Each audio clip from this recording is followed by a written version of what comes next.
មានសំណួរមួយបានសួរថាប្រសិនបើខ្ញុំជាអ្នកធ្វើការទទួលប្រាក់ខែអត់មានទុនធំមិនមែនជាអ្នករកស៊ីដូចគេតើខ្ញុំគួរទិញមាសដែរឬទេសំណួរមួយនេះមើលទៅមិនខុសអីទេប៉ុន្តែក៏វាមិនសាមញ្ញពេកដែរព្រោះមនុស្សជាច្រើនខំប្រឹងធ្វើការខ្លាំងទាំងនឿយហត់ទទួលបានប្រាក់ខែជារៀងរាល់ខែតែបើយើងក៏លេចមើលទៅចុងខែសល់លុយតិចតួចឬក៏មានបងប្អូនមួយចំនួនគឺអត់សល់លុយតទៅសោះប៉ុន្តែនៅពេលដែលពួកគាត់ឃើញមាសឡើងថ្លៃហើយឮអ្នកដទៃនិយាយថាទិញមាសល្អណាស់បានចំណេញអញ្ចឹងដួងចិត្តរបស់ពួកគេចាប់ផ្ដើមអន្ទះសាររំជួយចិត្តចង់ទិញមាសដូចគេដែរប៉ុន្តែថ្ងៃនេះខ្ញុំនឹងមិនមកផ្ដល់យោបល់ឬក៏ប្រាប់បងប្អូនថាបងប្អូនត្រូវទិញមាសឬក៏មិនត្រូវទិញទេប៉ុន្តែខ្ញុំនឹងជួយដើម្បីជំរុញឲ្យបងប្អូនពិចារណា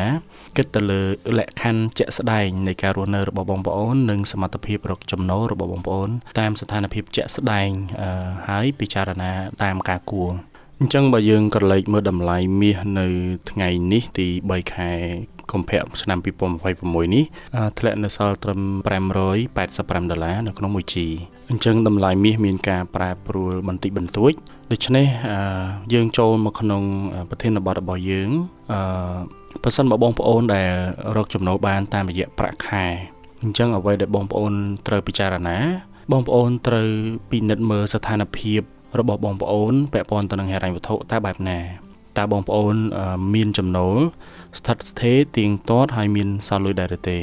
អញ្ចឹងមុនយើងនិយាយអំពីមាសយើងត្រូវនិយាយអំពីជីវិតរបស់យើងដែលរកប្រាក់ខែបានចំនួនប្រមាណជារៀងរាល់ខែ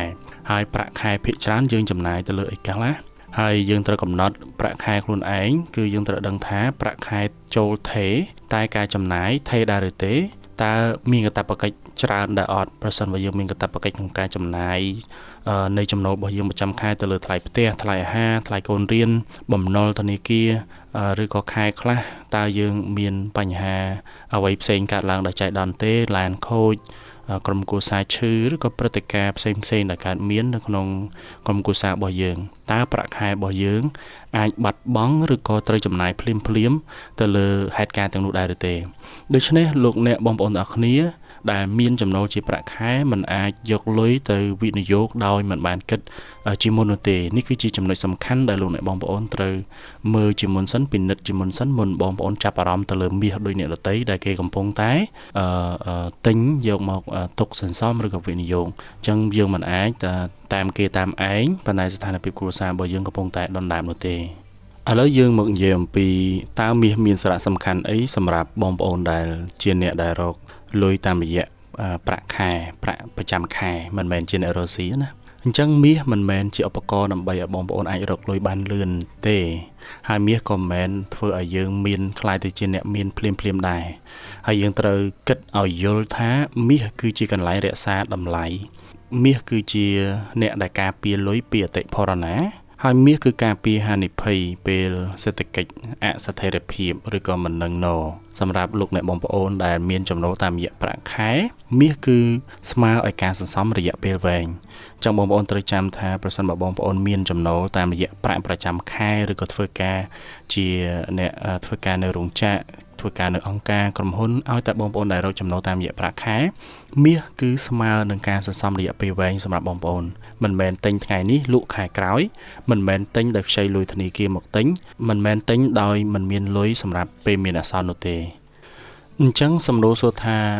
បើខ្ញុំជាអ្នករកលុយតាមរយៈប្រាក់ខែខ្ញុំគួរទិញមាសនៅពេលណាបងប្អូនខ្ញុំសូមនិយាយត្រង់ថាបើបងប្អូនស្ថិតក្នុងស្ថានភាពខាងក្រោមនេះបងប្អូនកុំទាន់ទិញអីទី1បងប្អូនអត់ទាន់មានលុយសម្រាប់ពេលមានអាសន្នអត់ទាន់បានសំលុយទុកសម្រាប់ពេលមានអាសន្នទេអញ្ចឹងបើបងប្អូនមិនទាន់មានលុយ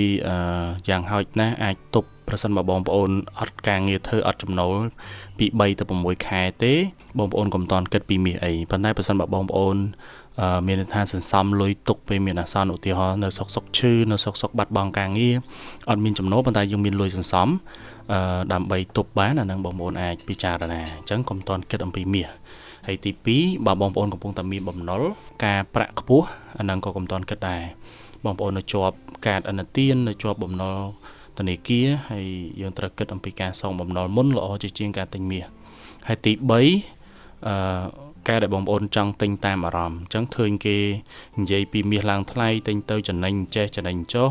ចិត្តយើងភ័យខ្លាចថាខោឱកាសអត់បានចាប់ឱកាសទិញមាសចំណេញដូចគេនេះគឺជាការធ្លាក់ចូលក្នុងអន្ទាក់មួយដ៏ធំដែលអាចនាំឲ្យបងប្អូនហានិភ័យផ្នែកហិរញ្ញវត្ថុអញ្ចឹងបើបងប្អូនកំពុងតែស្ថិតនៅក្នុង3ចំណុចខាងលើដែលខ្ញុំរៀបរាប់អំបញ្ញមិញនេះបងប្អូនអាចពិចារណាមើលទៅថាតើគួរទិញមាសឬក៏មិនគួរព្រោះនេះគឺជាចំណុចដែលខ្ញុំគ្រាន់តែបង្ហាញការសម្រេចចិត្តការគិតទៅលើអាស្រ័យទៅលើបងប្អូនប៉ុន្តែប្រសិនបើតាមយោបល់មានន័យថាតាមអ្វីដែលពិចារណាទៅលើ3ចំណុចនេះបើបងប្អូនកំពុងតែស្ថិតនៅក្នុង3ចំណុចហ្នឹងទី1អត់មានលុយសម្រាប់ពេលមានអាសន្នអត់មានលុយសំទុក3ទៅ6ខែកំពុងតែមានបំណុលការប្រាក់ខ្ពស់ហើយគ្រាន់តែចង់ទិញមាសតាមអារម្មណ៍ទេមានន័យថាវាហានិភ័យខ្លាំងក្នុងការដែលបងប្អូនទិញមាសនៅពេលហ្នឹងអញ្ចឹងបងប្អូនអាចគិតពិចារណាខ្លួនឯងទៅខ្ញុំមិនអាចនិយាយថាបងប្អូនត្រូវតែកុំទិញបងប្អូនត្រូវតែទិញអត់ទេគឺគិតពិចារណានេះគ្រាន់តែជាយោបល់នេះគ្រាន់តែជាអ្វីដែលយើងចែករំលែកដើម្បីឲ្យបងប្អូនអាចនឹងមានការពិចារណាបានល្អិតល្អន់ជាងមុនតែប៉ុណ្្នឹងទេចូលមកដល់សំណួរផ្ទុយពីសំណួរមិញអញ្ចឹងពេលណាទើបបងប្អូនដែលរកចំណូលតាមរយៈប្រាក់ខែហ្នឹងអាចទិញមាសឬក៏អាចគិតគូរអំពីមាសបានតែពិតយើងគិតផ្ទុយអំពីចំណុច3ខាងលើវិញមកអញ្ចឹងបើសិនបើបងប្អូនអាចគិតពីមាសឬក៏ចង់ទិញមាសបានតើតើបងប្អូនមានផ្ទុយពី3ចំណុចមិញទី1គឺបងប្អូនត្រូវមានលុយសន្សំសម្រាប់សង្គ្រោះបន្ទាន់យ៉ាងហោចណាស់3ទៅ6ខែនៅពេលដែលបងប្អូនអត់មានការងារឬក៏បងប្អូនជួបនៅឧបសគ្គអីមួយដែលបងប្អូនអាចរកចំណូលប្រចាំខែបានណាហើយទី2បងប្អូនត្រូវចេះគ្រប់គ្រងចំណាយបានល្អមានន័យថាទោះបីពេលខ្លះបងប្អូនជំពាក់ធនាគារមែនប៉ុន្តែបងប្អូននៅអាចគ្រប់គ្រងចំណាយបានបងប្អូនចំណាយបង់ធនាគារចំណាយផ្សេងៗវាអត់អស់ពេកវាអត់អស់លុយប្រចាំខែទាំងដុលអញ្ចឹងមានថាបងប្អូនត្រូវដឹងថាលុយបងប្អូនចំណាយទៅលើអ្វីខ្លះហើយចំណាយទៅលើអារម្មណ៍បងប្អូនឬក៏ចំណាយដែលមិនចាំបាច់ហ្នឹងអីខ្លះអញ្ចឹងត្រូវគ្រប់គ្រងចំណាយឲ្យបានទី3គឺអត់ខ្ចីលុយធនាគារឬក៏ខ្ចីលុយអ្នកដទៃមកទិញមាសទេអញ្ចឹងមាសគួរទិញដោយលុយរបស់យើងមាននៅលើសពីការចំណាយផ្សេងមានថាលុយសំទុកមិន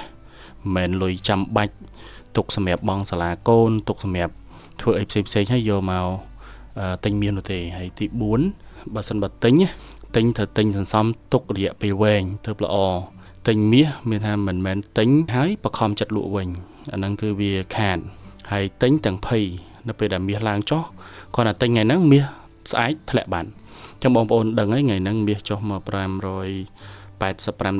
ក្នុង1ជីអញ្ចឹងវាចុះមានការឡើងចុះភ្លាមបើសិនមកបងប្អូនខ្ចីលុយគេមកទិញឬក៏យកលុយដែលប្រើចាំបាច់មកទិញនោះហានិភ័យតែបើបងប្អូនចង់សន្សំអ្នកដែលមានចំណូលប្រាក់ខែបើសិនបើសល់ទិញមួយខែតិចម្ដងអញ្ចឹងទៅអញ្ចឹងចូលដល់ចំណុចនេះហ្មងតើយើងគួរទិញមាសដោយរបៀបណាទើបល្អសម្រាប់អ្នកដែលមានចំណូលជាប្រាក់ខែអញ្ចឹងបងប្អូនមិនបាច់ទិញច្រើនដូចគេអ្នកវិនិយោគមានលុយទុនធំទេបងប្អូនទិញមិនបាច់ទិញច្រើនទេទី2ទិញតិចតែទៀងទាត់មានថាប្រចាំខែដូចខ្ញុំនិយាយអញ្ចឹងហើយទិញគឺមិនមែនទិញដើម្បីលក់ភ្លាមដើម្បីបានចំណេញទេទិញដើម្បីសន្សំមិនមែនដើម្បីទិញភ្លាមលក់ផ្លែតហើយបងប្អូនអាចចាប់ផ្ដើមដូចជាសន្សំមាសឬក៏ការទិញតាមរយៈសមត្ថភាពរបស់យើងមាន5ហ៊ុនទិញ5ហ៊ុនមាន1ជីទិញ1ជីមាន5ជីទិញ5ជីទៅតាមលទ្ធភាពរបស់យើងហើយអ្វីដែលសំខាន់បំផុតកុំឲ្យមាសធ្វើឲ្យជីវិតរបស់យើងរៀងតានតឹងពេកហ្នឹងហើយអញ្ចឹងបើសិនបើឯងមានលទ្ធភាពទិញទៅតាមលុយដែលសល់របស់យើងចុងក្រោយចង់សួរលោកអ្នកបងប្អូនទាំងអស់គ្នាថាបងប្អូនដែលមានប្រាក់ខែគួរទិញមាសដែរឬទេអញ្ចឹងចម្លើយពិតនោះគឺវាអាស្រ័យទៅលើស្ថានភាពរបស់បងប្អូនបើជីវិតមិនទាន់មានស្ថិរភាពទេកុំឲ្យមាសក្លាយទៅជាបន្ទុកបើជីវិតយើងចាប់ផ្ដើមមានគោលដៅហើយមាសអាចជាឧបករណ៍មួយដែលអាចជួយយើងបានខ្លះប៉ុន្តែវាមិនមែនជាឧបករណ៍ដើម្បីទ្រទ្រង់ការរកប្រាក់របស់យើងទាំងដុលនោះទេវាគ្រាន់តែជាឧបករណ៍មួយផ្នែកក្នុងការដែលជួយយើងឲ្យសន្សំឬក៏ពង្រីកនៅចំណូលរបស់យើងនាពេលអនាគតប្រសិនបើលោកអ្នកបងប្អូនគិតថាវីដេអូនេះមានប្រយោជន៍និងផ្ដល់ចំណេះដឹងដល់លោកអ្នកបងប្អូនសូមជួយចុច Subscribe និងចុចសញ្ញាកណ្ដឹងដើម្បីទទួលបានវីដេអូថ្មីៗបន្ថែមទៀត សូមអរគុណសូមជម្រាបលា